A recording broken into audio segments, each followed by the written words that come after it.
You're listening to the Everyday is a New Day show. Inspirational conversations with movers and shakers about moving forward and choosing to embrace a positive outlook.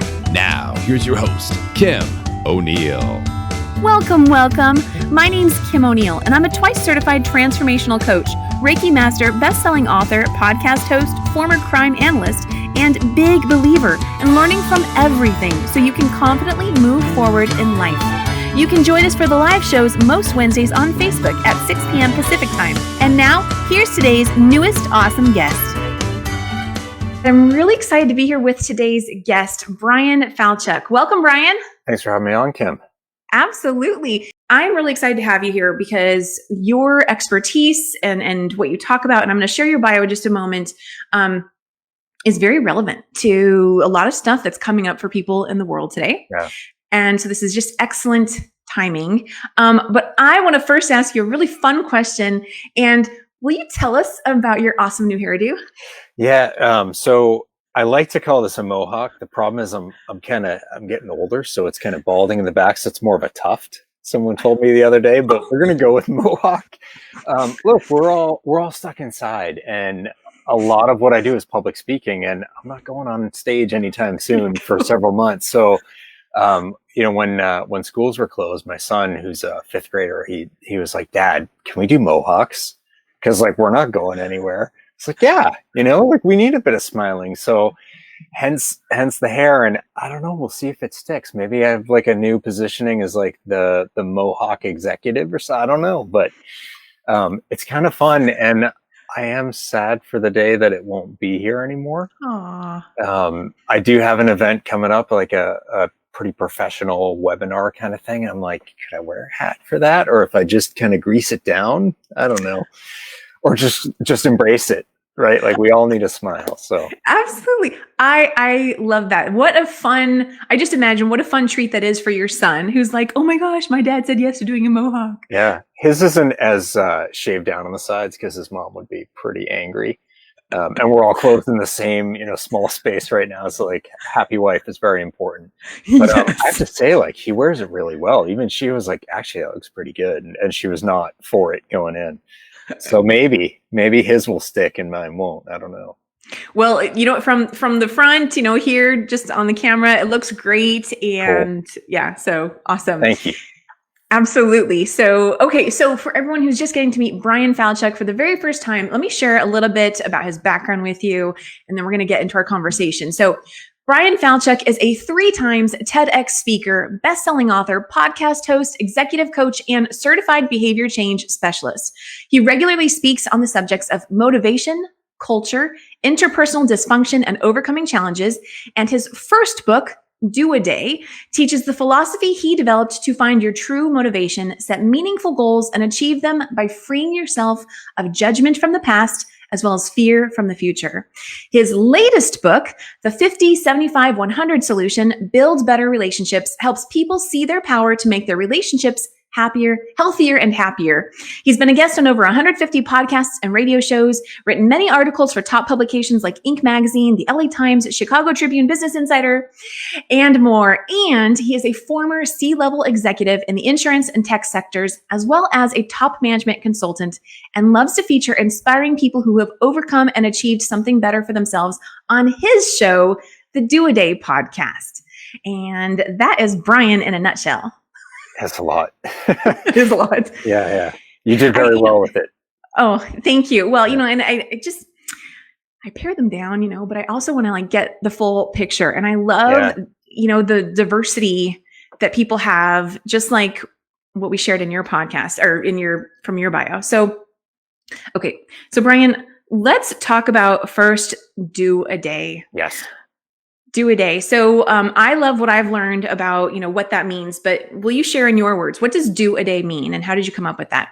Yeah. So Do a Day, I guess I came up with it. It was sort of forced upon me by life, and I was willing to be open to that. And I think that's how a lot of us make the major changes that we wish we could make and should make. Some of us are lucky enough to be willing to do that without having these sort of gun in your face moments. But I had mine, not quite that, but my wife, I will start by saying my wife is alive.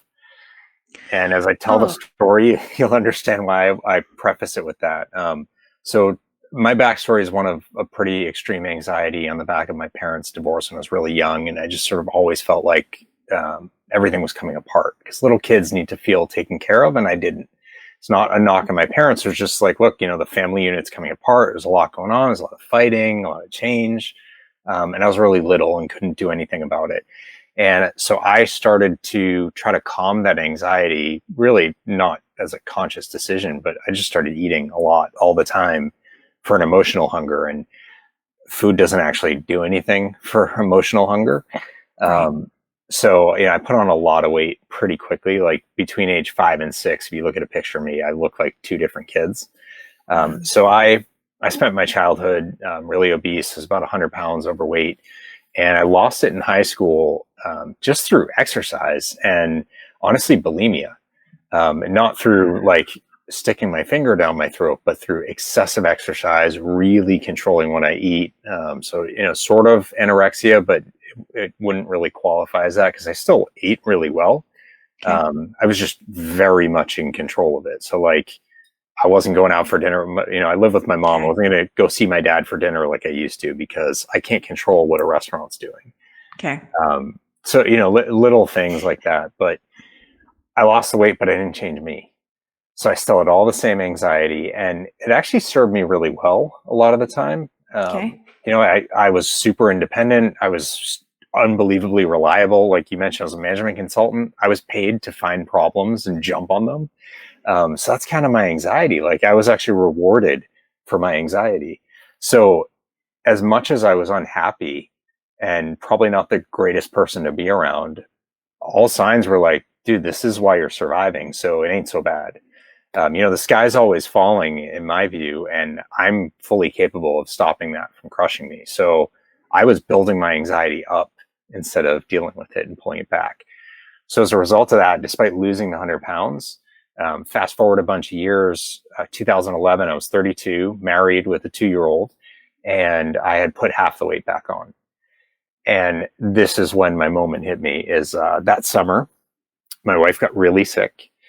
She has a chronic illness that reared its head, and it got to a point where she was bedridden, weighed about 100 pounds and was losing 2 pounds every day. And of course, our son had a front row seat to that.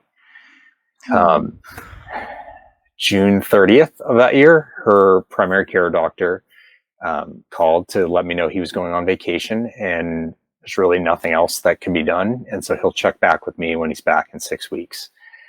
And I just said, doctor, do the math, like 2 pounds every day. She's not going to be here in 6 weeks. And he just goes, okay, we'll take her to the ER. And then he hung up. Oh my gosh. Yeah. So with that kind of really just ridiculous and shocking interaction, then I have to walk back into our bedroom, and my son's standing at the foot of the bed looking at his mom. She's a stay-at-home mom, like she's full on about him, and Wow. she's not now, and I'm staying home from work to take care of him and her, and it's very confusing for him. But when he turned and looked at me, his eyes met mine, like that was it. And that was the moment Do a Day was born, as I was just hit with this very profound sense of failing the two of them. And I was failing her because I was doing everything, but I wasn't standing with her because I was so caught up in the anxiety that I couldn't just, when she was sort of spiraling with her own fears, totally understandably, I was like, you have to do this and you have to stop worrying about that. And because I'm about like fix. And she just needed someone to like hold her and be like, this is really scary. Like, do you need to cry? Do you need me to hold, like, not, you need to toughen up. If you've seen the movie Airplane, when people are lining up to smack this hysterical woman in the face, like that doesn't work. Right. And I wasn't doing that, but in a sense, I wasn't really doing any better. Okay. So, I'm failing her at the worst moment of her life. And I'm failing my son. And for myself, like feeling like, the sky was falling and I wasn't being taken care of as a little kid. I wasn't okay. He's in the same boat, only I say like it's 10, 100,000 times worse. Right. He's losing his mom. And That's just, I'm failing him as a father, because it's like, Daddy, will you read to me? It's like, no, I have to go cook. I have to do this. I have to do that. And because I've got my own issues and I'm freaking out, but it's like that little boy just needs to know it's okay. And if he has any shot at happiness in life, it's not going to be with me being his only parent. And so in feeling that failure and responsibility for the two of them, that's where I felt this power, this sense of like, this has got to stop. And I went to sleep, like it was later in the day. So, did the whole bedtime routine for the two of them and went to bed. And I woke up in the morning and I still had that feeling. That was really different, because I've had moments of like power, inspiration, or whatever. But it's like, then a show comes on and you forget or whatever. This is really different, and it still felt as intense, maybe even more so. And I was like, look, this is a lifeline. And if I don't figure out why I'm feeling this, like what are the pieces of this that's driving this feeling in me, I'm going to lose this chance, because this is that pivot for me. And those two people deserve that. Just that right there is really interesting and awesome, because I can see a lot of people at that point just saying, not wanting to necessarily, but kind of just feeling helpless and giving up and saying, there's nothing I can do. But rather you said, what can I do? Like, how can I shift this? And you really got into it. I have, because I was burning out hard. Like there's just too much pressure on me. I was scared. People are like, oh, you only have one kid? Like questioning. And I'm like, yeah, and then I give them a little bit of, my wife has an illness, and it reared its head kind of at that moment where we would have been talking about a second kid if we were going to have more. Okay. But, we were thinking we were building a family, and instead it was like family's going to dramatically change and be two.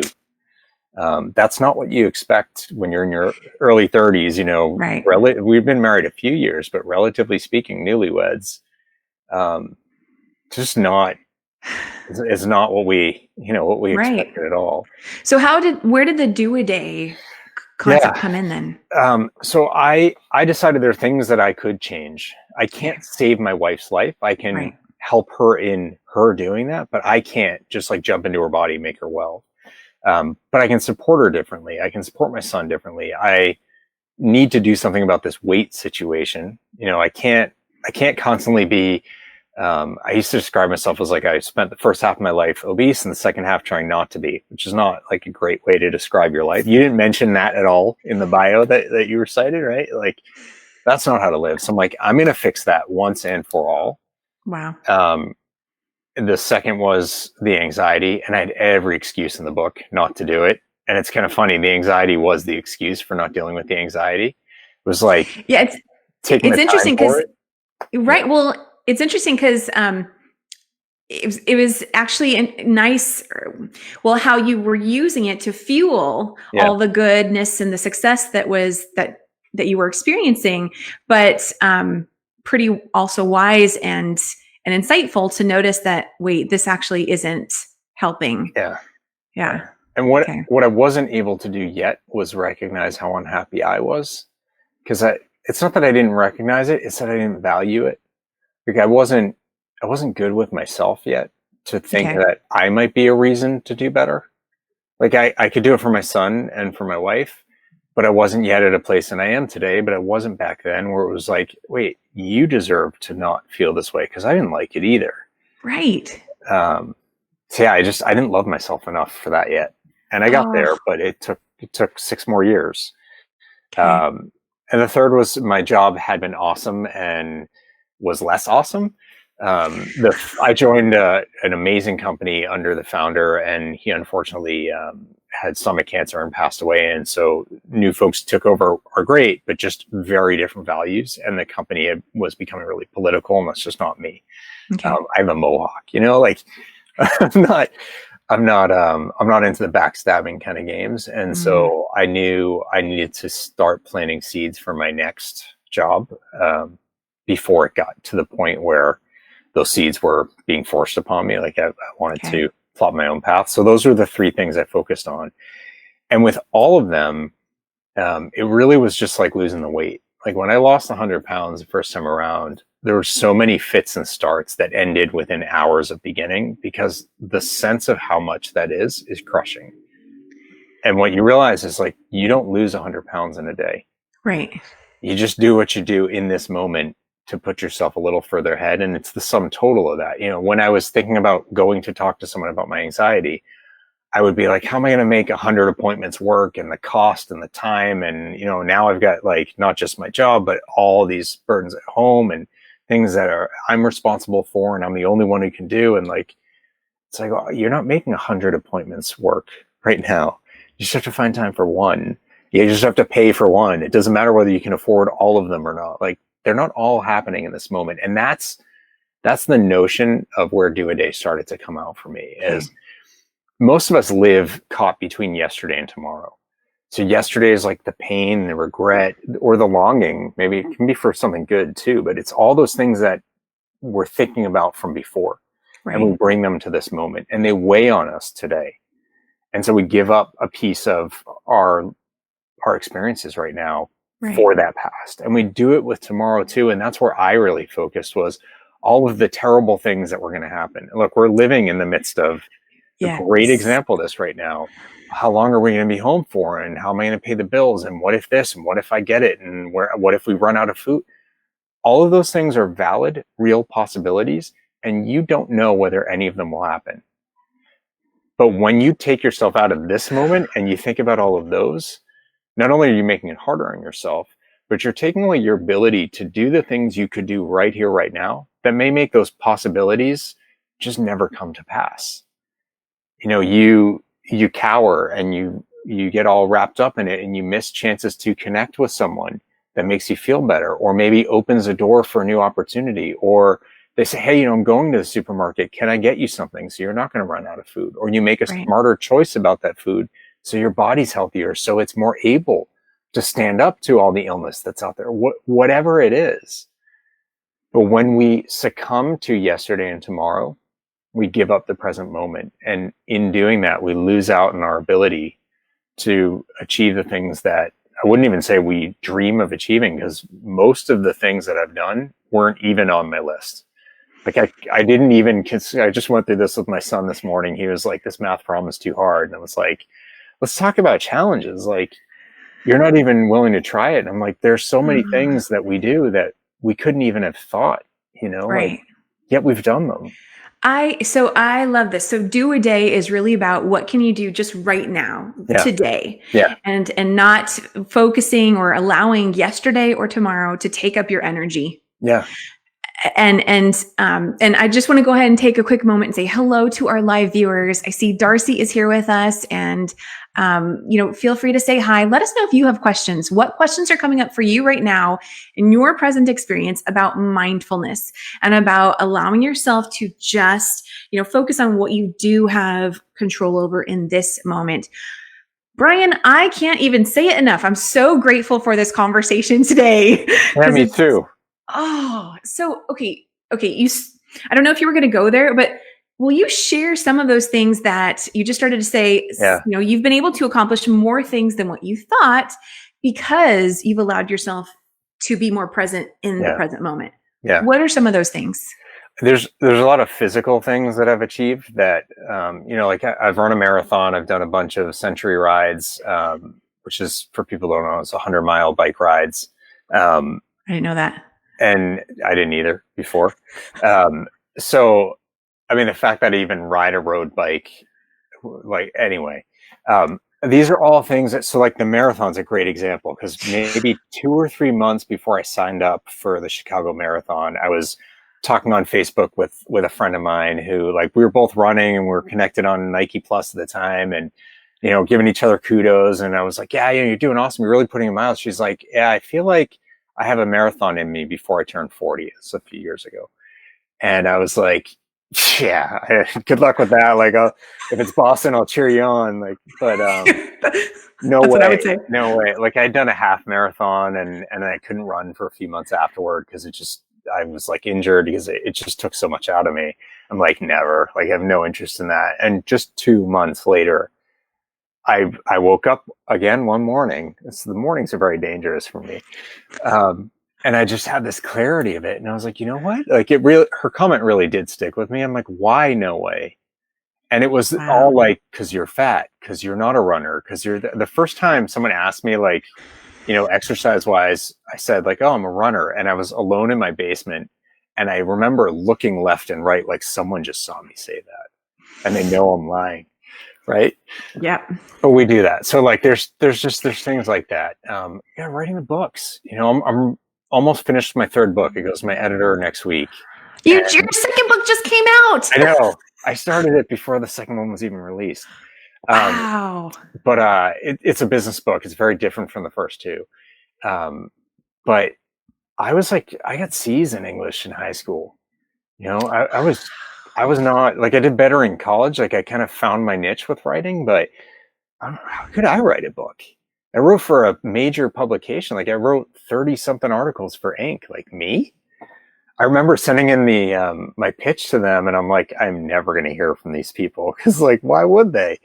And 2 weeks later, the editor reached out, and I was like, I couldn't believe it. But yeah, so that's another, like, I would never have thought about writing a book or writing for a magazine or any of the things I've done. Doing 3 TEDx talks still. Yeah. Well, so that was a dream of mine, sort of. So and I talk about this in my third one, but when I put out Do a Day, people are like, what's your goal with it? And, so like, sell 1 million copies and retire. I'm like, that sounds great, but that's not actually what I'm going for. I'm going for impact. And I didn't tell them that yet. I gave them 2 measures of it. The first was, I want to be on stage doing a TED Talk. And the second is, I want to be in the middle of the woods on a couch with Oprah on Super Soul Sunday. And everyone's with me for the TED Talk, and then they just start laughing at me at Super Soul Sunday. But I don't care. Because it's like, look, I'm not on Oprah right now. So by me saying that, the worst thing that happens is nothing. I'm still not on Oprah. Like, the only problem is whether I'm hurt by your response to it.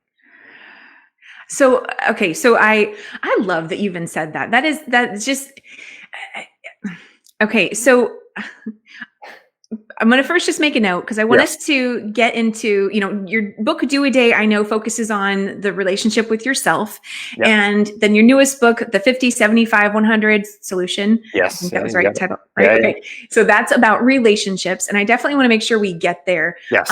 But before we get there, I love that you're bringing up how the being present with just today really made a difference in your own level of self-belief and what you can accomplish. And so will you help us just connect those 2 dots? Like, how did being mindful and present really help you get to that space where you actually were able to, I imagine today you can confidently, you confidently say, I've run a marathon, right? And I'm a 3 times TEDx, speaker and things like that. So that you're no longer going, oh my gosh, I really just say that, So a little bit. I'm still human, but I'm aware of doing it. Right. So like, you say TED, I'm like, well, TEDx. Or you say marathon, and like, there's a part of me that's like, but it didn't go well. Tell her how slow it was. But you know what? I still finished the thing. You did. And the good news is, next time I do one, it'll be a record, because I was sick the first time and it was slow. So like, there's a positive spin on it too. Yeah. It's, and we all struggle with this, and that's fine. But it's that, to me, actually, and this is interesting, the first time I released Do a Day, this wasn't in there, and it took a podcast I was on where the host called me out for the missing self-love. So for its first anniversary, I re-released it with a whole new section, because I realized, wow, we can talk about motivation and purpose and goals and achievement, and Do a Day is like the execution strategy. We can talk about that all day, but if you don't love yourself, it's a completely pointless conversation. Yes. You will always fight your ability to succeed. If you don't believe you're worthy of it and capable of achieving it, the rest of the conversation is pointless. So that's where I always start. And it's weird. Like, I started all of my coaching work always starts with self-love, but I wasn't doing that with myself.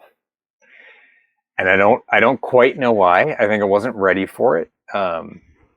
There's a number of different reasons for it, but once it was made clear to me, I was like, you're absolutely right. And so I was willing to do that work, and I'm better for it. And I continue to do it because it's kind of nice.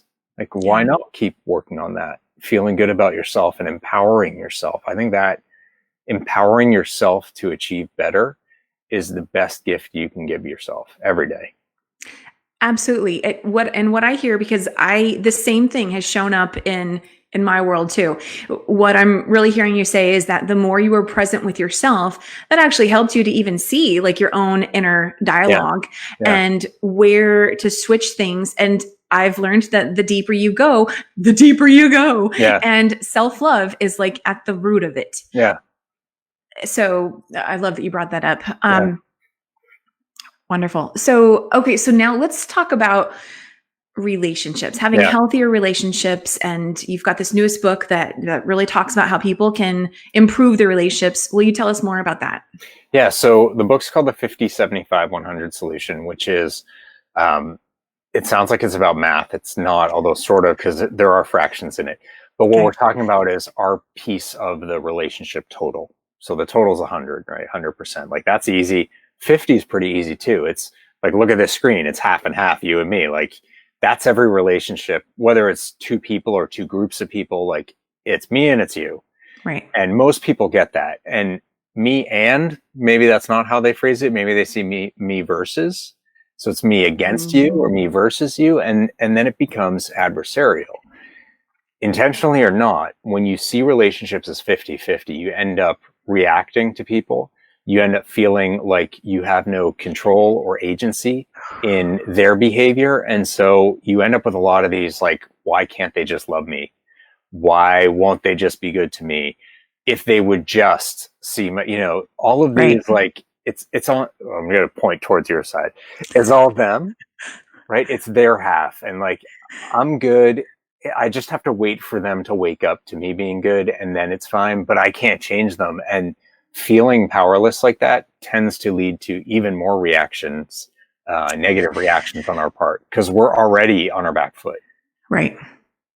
That's not a winning dynamic. So this 50-50 thing, like, look, that's how I was living. That's how most people engage in relationships when you're not being mindful of it. What I realized, my wife and I, on the back of her health issues, that kind of defined our relationship in a lot of ways, and not in a warm, loving, equals kind of way, sort of like I was an employee. And that's not to say she was the boss, but like I just kind of worked here. Okay. She and my son were the family, and I was that guy. There's that guy. He's just, doing the cooking or the whatever. And then to make matters worse in some respects and probably better or necessary in others, I had a job that took me down to Atlanta 5 days a week. Wow. So I was commuting every Monday and Friday. And so, that doesn't leave a lot of room to reconnect. And that just meant we grew apart. And when we had issues, there really wasn't time to work through them. So the 2 days effectively that I was home, not only was I like scrambling to get lots of things done because I'm a fixer, but I, it was uncomfortable. And so our relationship was just very like cursory. It wasn't real. And we butt heads a lot, or we'd bicker a lot, and we weren't really solving anything. And I had all these like, if she just valued me, if she saw everything that I do, or she knew what I was going through, then maybe. Well, it doesn't work that way. And I'm sure she was thinking many of the same things, but that dynamic wasn't working. And so I started to see a therapist while I was down in Atlanta. So I'm like alone every night. So why not, go see someone? And it was really helpful. You mean like a therapist? Is that what you mean? Yeah. Not go like start seeing another woman. Yeah. No, I wasn't sure someone. But yeah. No, I started seeing a therapist. My intention was to find coping strategies for dealing with the way my wife was treating me. Oh, and I'm not ashamed to admit that, but that is exactly what I thought I was going for. And she thought I was going to fix all of my problems because I'm 100% wrong in our relationship, and she's good. It's just me. So like, we're both thinking the exact same thing about each other. And she was, she's talked to someone. So it's like, if they'll just fix her, and I'll get my coping mechanisms, then I'll be fine. And she's saying the 100% same thing about me. Like, if this woman will just fix him and I've got my coping strategies, then we'll be fine. So luckily the therapist saw through that. So that was good.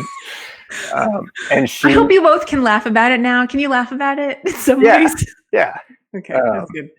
If we talked about it, yeah. Okay.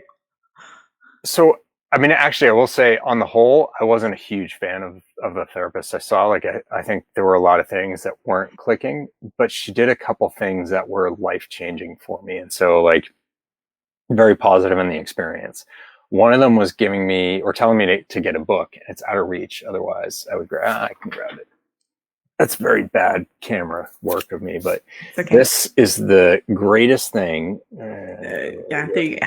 Greatest thing I've ever read. It's got lots of markers in it. It's called Open Heart, Clear Mind by a Buddhist monk named Thubten Chodron. It's incredible. And she's like, you have to read this. So I got it. And like, look, I'm alone a lot. I'm sitting on planes a lot. So why not? And I got like 30% through it right after it came. And I was blown away. And what hit me was there were a few core principles that Chodron talks about in Buddhism that really seem to apply. And they help me understand what's going on in this dynamic. And not just what's going on my wife's side, but the influence, the connection that I have to what's going on her side. And that's not something I saw before. So there's 3 principles that I pulled out from what she talks about in this book and others, and that are, core pieces of Buddhism that really started to change the game for me. The first was just understanding that we all seek happiness. And so like, what does that even mean? It's like, if someone's being mean to you, it's not like they got up that morning and they're like, what I'm going to do later? I'm going to find Bryan and just yell at him. Because like, it's like something happens that gets in the way of what they want and they react to that. And I use this analogy. It's a true story, but it's an analogy I think everyone can understand, and getting cut off in traffic. And it's like, maybe other parts of the country don't have this, but in Boston, when we get cut off, you cut the person back off. You scream a lot, even though they can't hear you. You might give them the finger. Like there's just, these are standard cultural responses, and none of them works. You cut the person off, guess what? They're going to cut you back off. And we're not maybe the best drivers, or we're a bit aggressive up here. So like, there might be an accident happening. Like, it's not a good scene. But what I can guarantee you is that person did not get on the highway that day looking for your car to get in front of it. They got on the highway that day for the same reason you did, to get somewhere. Like, so the story I tell is about a plumber who cut me off. And it's like, I let him cut me off because he made this decision that like being one car further ahead would make him happier because he's got to get somewhere. And I said, he's a plumber. Like, maybe someone's pipe burst. It's cold out. Maybe it's like an elderly person and he's going to fix their heating system. And that's like going to save a life. My house is flooded. Like, maybe that pipe that burst is going to save someone's home. Right. So their kids have a place to sleep that night. Versus me, like, I just got off a plane from Atlanta. I'm driving home. And like, yeah, I'd like to get home as quickly as I can because I'm tired. But one car is not going to make a difference. If I get in an accident with him, it will. Right. But it was just recognizing, like, that's not about me. He's just trying to be happy just like I am. And that allows you to instantly just step down your reactions, your anger, your feeling attacked, which gives you the space for mindfulness to come back in because your brain's not on fire with like, must protect myself, I have to fight back. So happiness seeking and applying that and trying to just like, with my wife or with anyone else is like, why are they yelling at me right now? What is it that they might want, and how do they see me as blocking that or competing with that or standing in the way or a threat to it? It's not about me as a human being. It's not a judgment of me. It's about they want something and I want something. And the perception is that those two things are not congruous with each other. They're not in sync with each other. Now, they may be. This could just be a misunderstanding. Really good points. Yeah, that's so good. I mean, that's actually what was going on. Like, my wife and I actually wanted the exact same thing. We just thought the other one was incapable of doing that and didn't want that.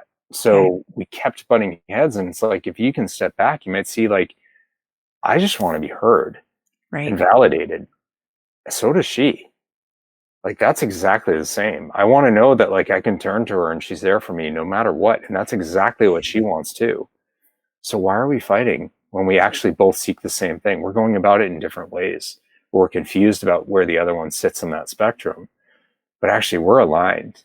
And that's like the next step with it, beyond the just not reacting. But when you can see that, it's like, wow, actually, maybe there is a path here.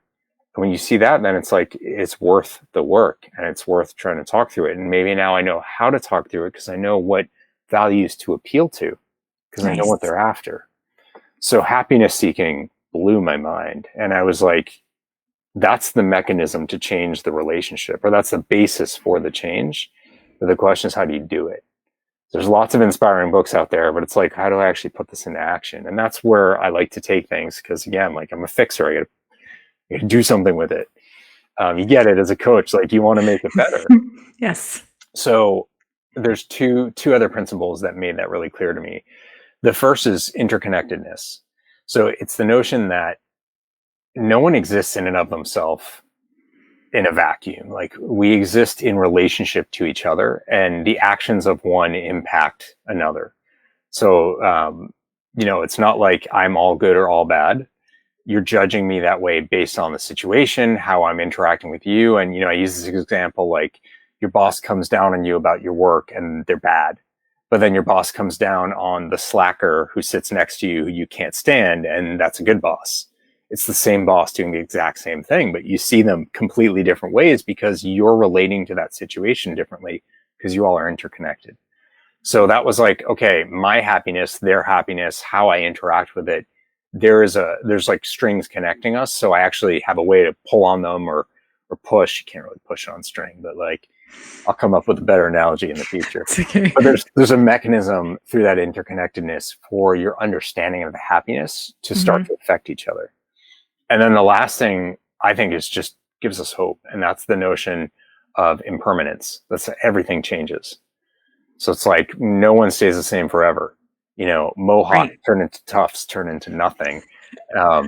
If people age, their tastes change, their sense of things changes, the things they like. And all of it, the weather, everything changes. Yeah. So to feel like they're going to be this way forever, which is pretty much how it tends to feel when you're in those moments. I could never love them again. They'll never love me. They're always going to be, whatever. They may not be. And it may take a really long time, and it may take the help of someone else, but they may not be that way forever. And what that tells you is it's worth giving it a shot. I love in your book, you talk about the concept of winning. And I would love for you to expand on that, because I realize, and you do too, I think this is why you put it in the book, that a lot of people may see winning and as, there being one way of winning and what that means. But you expand on that, and I'd love to hear more about that. Yeah, I think this is a really common thing, that there can be only one winner, or it means that you're right and they're wrong. And you have to ask yourself, like, is that the happiness you seek? So happiness seeking is not just to understand the other person, it's for yourself.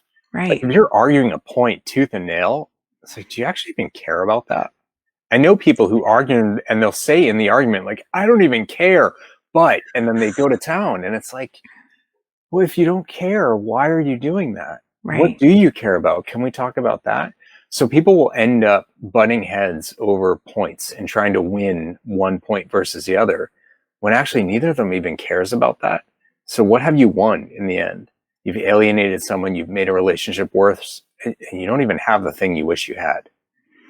And I've got countless examples throughout my life of doing that. And a lot of us do. We get locked in on a singular point, probably because something triggered us and we're reacting to it, and we lose sight of our own happiness. So the happiness seeking for yourself is a way to come back and say, like, what is it I actually want? And I share the story of a coworker who was trying to get me fired. It was a terrible situation. There are things she was saying. So she fabricated a bunch of data and then was using it. I didn't know I had uncovered, like, she had made a pretty serious series of errors over a number of years, and I was stumbling into uncovering them. And that's why she was trying to take me out. I didn't know any of that at the time. Wow. So she created a bunch of fake numbers to be like, Brian's wrong, and here's the real stuff. And my normal response would have been to fight her tooth and nail on every one of those points, because I had data too, right out of our system, and it, did not agree with anything she was saying. She was a really good arguer, like really good and really respected, and she's brilliant. And I don't know that I would have won that. Like, could I have beaten her on every one of those points in front of our CEO? I don't know. So what would fighting on those points do? It might cost me my job. Most likely, because she's that good. And I didn't know that she was like trying to protect her own survival. So of course she's going to keep fighting to the death. It literally was like me or you is how she saw it, even though actually we both really wanted the same thing for the business. And if she had been honest about what was going on, we could have solved the problem. But happiness seeking wasn't at play yet. But she sent an email on a Friday night with all these points. Of course, it's like Friday night, right? It's going to ruin the weekend. To the CEO, CCing me and our CFO, and like, Brian's doing all these things. Here's all the data. He's terrible. And it was like, he should have to answer for himself. Wow. So, normal me. And of course, like at home, I'm freaking out and I'm like angry and I probably matched the color of my shirt. But the email I sent back thanked her, which people are like, what? You said thank you? I'm like, hey, her name, thank you for this. And I had such a desire to refute the points. And I just realized, like, A, over email, it's not going to work. And B, that's not going to get us anywhere. So I just said, I have a different view of what's going on than you do. Why don't we all get together and talk? And I said something like, because I know, we all want the business to be okay or to make it through this. And I left it at that. Nice. And when we all got together, same thing. I opened with that theme. I know we all, want the best for the business. I know you raised some pretty serious concerns. I'd like to give you some space to share them, and then let's see how we can solve them. And then I just stepped back and I let her go off. And she basically just went through all the points. And when she was done, I thanked her. I reminded everyone why we were here. That's really important. And I just, again, I have a different view of the data. We can go through it. I don't know that we need to, because ultimately we are still in the same situation. I'd like us to work through that. And then I offered her, I'm like, this is something I think I could do to help on your side. What do you think? So what I was trying to do is not stand against her happiness, but show her, like, I'm right here with you. And like, I'm going to step aside out of your way and maybe even lend you a hand to walk through to what you wish was happening. It helped that I had the CFO with me, and he's the owner of the official data, and he agreed with me. But like, we didn't even have to go into it, because it's not about winning on the points. Winning on the points would have just made her hate me even more. Right. So if she didn't win that day, she would have come back around and found another way to get me taken out. And winning on the points just mires you even deeper into the problem, rather than opening up space for the solution. Yeah. I didn't get fired.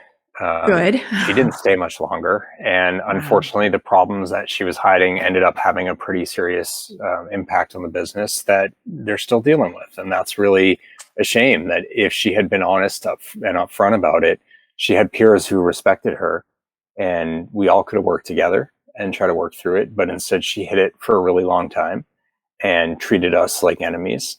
And so things got out of control. And that's a shame. This sounds really weird. I wish she came for me like a year earlier, because we could have unearthed things and because we did start working together to try to make things better. Like, we could have done that sooner, and the business would have been better off. I don't know why I would say something like, oh, I wish that she had tried to get me fired earlier, but it served a really good purpose, Yeah. Well,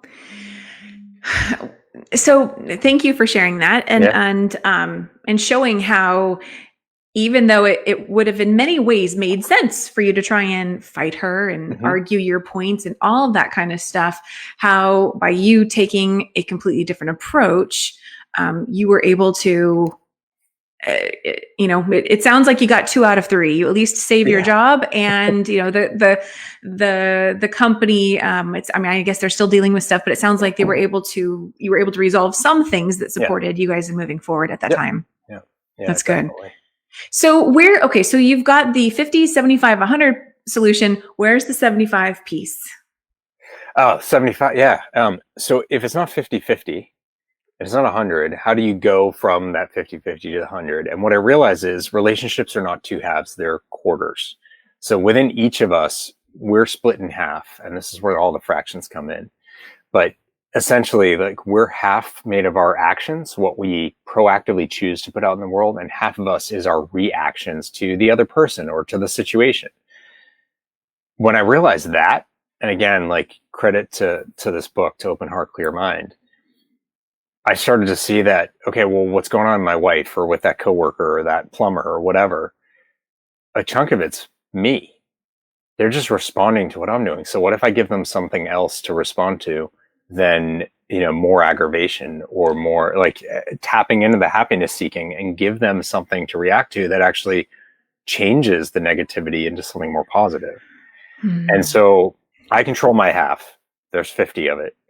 I think we can all agree with that, whether it's easy or, even if they're saying something mean, like how you react, it may be hard to control, but you still can. That's right. You own you.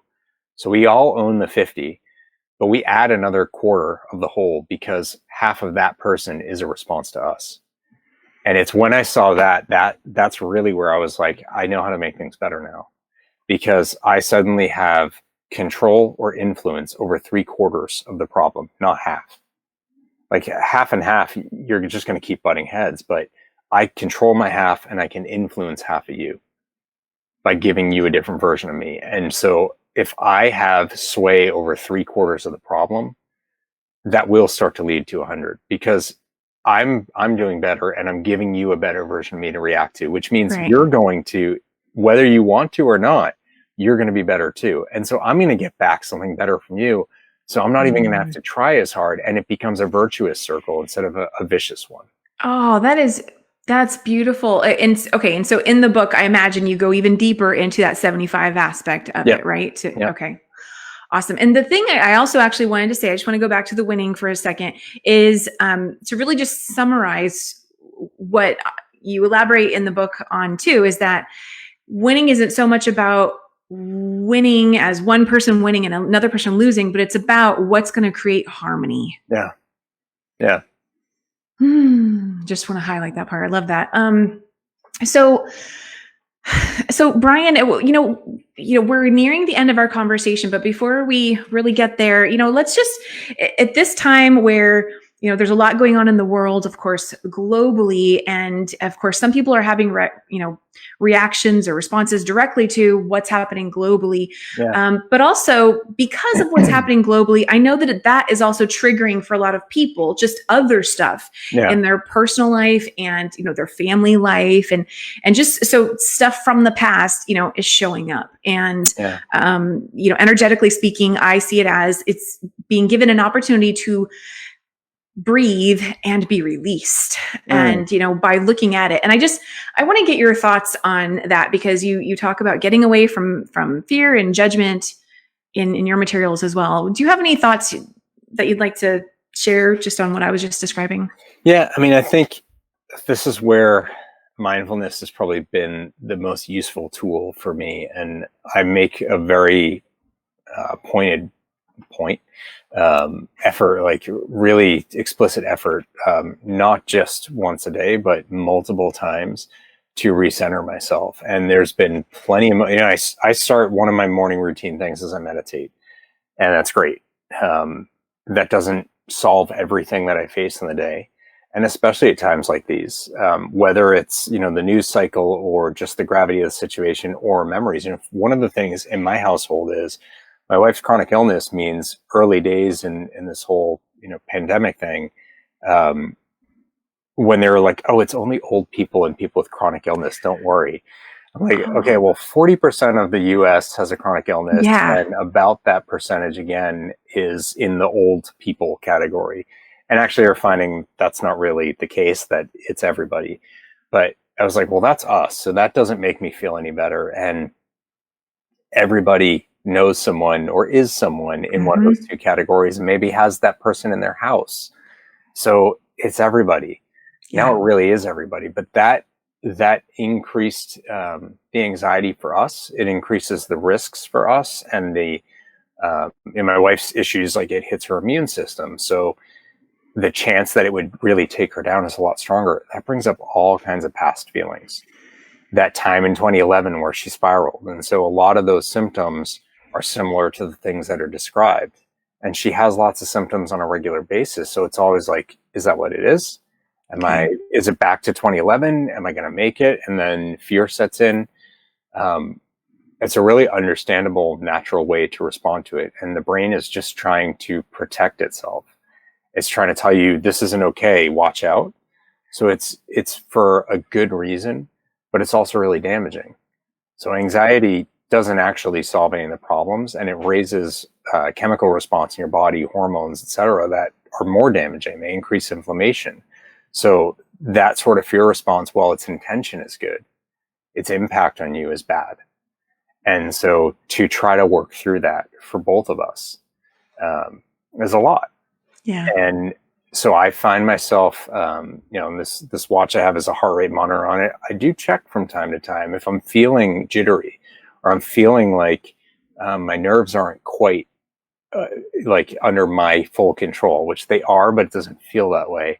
I'll glance at my heart rate and just see like, okay, that's a little bit high for me for like not working out. I'm just standing here. So there's been moments, like, it's a nice thing about being home, I'll just sit on the floor. Nice. And just breathe really forcefully.